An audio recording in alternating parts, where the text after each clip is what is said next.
دور دقيقة كهر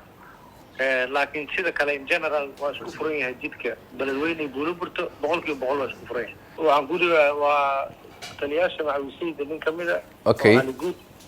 وكودي بيا برايم سركة وكان برايم زر حمزة. السلام عليكم. عليكم السلام ورحمة الله وبركاته. تلي وانك سلام يا سكورن ساتاي. الحمد لله ريد جرواس عنها إلى أن نقول ذلك. waan fiicannahay walaalow annaguna runtii waa marka koowaad waa idin mahad celinayaa adiga iyo ciidanka iyo deegaanka intaba waa idin mahad celinayaa dadaalka aad samayseen iyo geesinimadiina iyo sida aad wadankiina u difaacdeen ilaa haddana u difaacaysaan waad ku mahadsantihiin marka labaadna waa idin hambalyeynayaa runtii waxaan idin leeyahay hambalyo waad adkaateen waad guulaysateen soomaali oo dhan ayaa idin fiirinaysa runtii kudayasha aad mudan tihiin waana laydinku dayanayaa taariikh baad samaysteen aad iyo aad aad u mahadsan tihiin waxaan ballan qaadaynaa dawladdu iyo shacabka intaba waa idin garab taagan yihiin gadaal iyo horay iyo dhinac kasta waa idinka jiraan nimankaasna waa soo afjaraynaa innagoo iswadana haddii ilaah yidhaahdo oo wada shaqaynayna waxaan rajaynayaa ciidankana sidaas aad iga gaadhsiin waad igu salaami waan idin garab taagannahay waad guulaysateen waad adkaateen waad jihaadaysaan mujaahidiin baa tihiin niyad wanaag ha lala yimaado dalka iyo dadka iyo diinta idinkaa difaacaya cadowgana waad ka difaacaysiin aad iyo aad baad noogu mahadsantihiin runtii inaan intaan dhahaan idin rabay inaan idin ballan qaaday inaan idin garab taagannahay waan idin wada imaan doonaa haddii ilaa yidhahdo one by one marka ciidanka iyo saraakiisha iyo dhammaantoodna igu salaama khayrna waa idin rajaynayaa ilahay idankiis waa mahadsantahay ra-iisul wasaare hal mid ayaan kaa codsanayaa meel walba horta waa la xoreeyey nimankaan aad u cabsi badan yihin oo dabadaa looga jiraa aniga jihaadaan nahay waxaan kaa codsanayaa in meelaha la qabtay dadkii dad masaakiinaha joogo oo gargaar lala soo gaaro intaas horta kaa codsanaya qorshaha dawladdu waxaa weeye in degmo kasta iyo tuulo kastoo la xoreeyo biyo iyo caafimaad iyo waxbarasho iyo station booliiskii iyo maamulkii oo isku xiran iyo haddii ay dib u heshiisiin deegaanka u baahan yahay in iyadana loo dhammaystiro wasaaradaha qaabilsanna waan farnay oo waan amarnay hay-adaha caalamka oo inad kaalmeeyana ayakana haddeertaanaan la fadhiyey dhowr daqiiqo ka hor oo aan arrintaa dhammaysanay waa diyaar amniga mar haddii la sugo waxa ku xigaaya waxaa weeye waa in shaqadaas la qabo dawladday u taallaa annaga iyo hirshabeellaa iska kaashanayna dawladda way ka go-an tahay waana ka shaqaynaynaa ilahay idankiis taas waana lagu ogyahay haddii la yidhahdo shaqadan aad baad u mahadsan tahay ما شاء الله رئيس الوزراء waa mahadsantahay aadana maartay kugu hambaleynaynaa anaga waa ognahay in taageersan tahay in amar la markii lagu doortay ka dhigtay gobolkiidan waxa waaye anaga taariikhdan ugu qoran tahay waxa weyn waa ka sugeynaa mideeda kale dadkaas oo masaakiinta oo baahan dadka xildhibaanka iyo dadkii lamid waxbay gaarsiiyeen waxaana in maartay sheeg dadkaas oo si gurmad degdeg ah ugu soo gaarsiiyay adduunka aakhirada waa ku liibaanaysaa anagu dhiigayna naftaayna ma warnay marka midda kalena adiga aqbaayo waa annagana waa huraynaa ilaahay idankiis hay-adda maaraynta musiibooyinkana waa gaarsiinaynaa cuntooyin baa la soo gaarsiin doonaa insha allah horeyna waxba loo gaarsiiyey haddana waa la soo gaarsiinayaa hawshaas waa ka shaqaynaynaa idina hawshiina qof walba meeshiisa ayaan laga soo dhicin annagana meeshana naga soo dhici maayo haddii ilaha yidhahdo aad baad u mahadsan tihiin guulna waa idin rajaynayaa igu salaama dhammaan wiilasha iyo gabdhaha soomaaliyeed ee jihaadka ku jira hala igu salaamo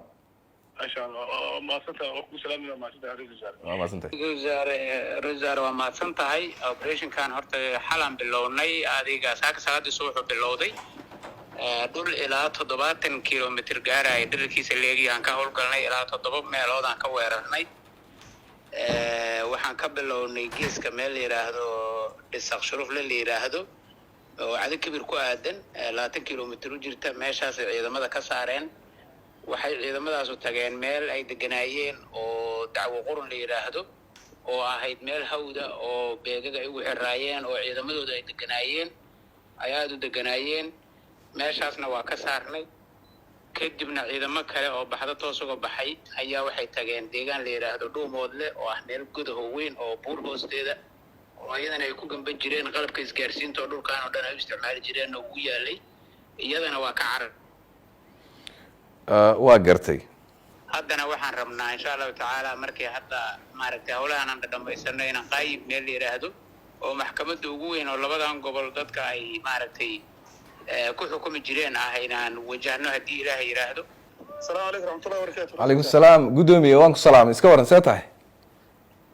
aad iyo aad alxamdulilah waan kaa qaaday aad baan u fiicannaa ra-iisul wasaare boqolkiiba boqol alxamdulilah. degmo baxdo la yidhaahdo oo geesinimo ku caanbaxday oo runtii soomaaliya u horseeday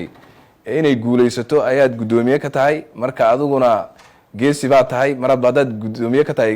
haddana aad safka hore ku jirto waan ku hambalyeynayaa number one horta dee waxaa weeye waa mujaahidiin jihaad baad ku jirtaan dhammaantiin allah idinka aqbalo amiin amiin. number two waxaan rabaa inaan aan ballan qaado dowladda soomaaliyeed waa idinla jirtaa garabkiinay taagan tahay dhinaciinay taagan tahay waa ka go-an tahay dagaalkan in la wado oo u socdo oo dalka lagaga xoreeyo oo diinta ay kharibeen lagaga xoreeyo oo khawaarijtaas meel la saaro ummadda soomaaliyeed laga xoreeyo dowladda waa ka go-an tahay waana idin garab taagannahay maasha allah aad iyo aad waad ku mahadsan tihiin naftiina aad huraysaan xoolihiina aad huraysaan shacabka soomaaliyeedna dhammaantiis idinka uu idin fiirinayaa waana idin daba socdaa waa idin garab taagan yahay meel kastuu joogo kii aan garabkiina ka bilaabinna meeshii uu joogay uu ka bilaabayaa marka waxaan leeyahay soomaaliya guul baa usoo hoyatay wiilal baa inaga shahiidi doona horeyna boqol bay inooga dhimanayeen laakiin inagoo khawaarijta la jihaadayna midka shahiidaya ha ku shahiido runtii waa guul idinkaana horseed baad ka tihiin waxaana rajaynayaa ilaahay idankiis in soomaaliya si deg dega looga wada xoreeyo waxaan rabaa inaan idin mahad celiyo waxaan rabaa inaan idin hambalyeeyo waxaan rabaa runtii inaan idin caddeeyo inaan idin garab taaganahay wasiir alcadaala waa idinla joogaa kuwo kalena way idimaan doonaan annaguna waan imaanaynaa ilahay idankiis haddii ilahay yihahdo xildhibaan saabirna uu nala joogaa ra-iisul wasaare aad iyo aad uad umahadsan tahay allah ku sharfo runtii inagu dee waxaanu isku xilqaanay inaan maaragtay cadowgaas soo jireenka xukuumaadka ummadda soomaaliyeed aanu la tacaalno deedna haddii maanta dowladdii soomaaliya ra-iisul wasaarihii waqadka noogu jiro uu ballanqaad noo sameeyeyna aad iyo aad bay noo farax gelinaysaa haddii aan wax yara dib ugu laabanno deegaamo fara badan ayaa saaka la maray oo la xoreeyey ilaaha ku mahadsan ilaa iyo 10 tuulaa saaka la maray oo la xoreeyey marka ciidanka ka deegaanka iyo kan dowladda guud ahaan iyo gaar ahaanba niyaddooda aad bay u wanaagsan tahay way ku faraxsan yihiin inay maanta la dagaalamaan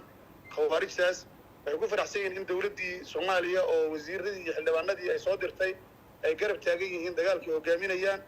marka insha allah moraalka iyo ummaddu aad iyo aad bay u wanaagsan tahay xildhibaan saabir ra-iisul wasaare waa mahadsan tahay waa kaaga mahad celinaynaa dhiirigelinta iyo taageerada iyo maxaan ku idhaahdaa shaqada adagoo dowladdu ay halkaan runtiisa ka wado annaguna haddii ilaahayd waan gelin iyo waxaan maaragtay la daba joognaa wixii kaleeto tabarteen ah oo aan ka caawin karno shaqo fiicanana la qabtay runtii sidaas uu guddoomiyuhu kuu sheega weeye insha allahu tacaala waxa dhimanna waa soo afjari doonaa biidni illahi alkariim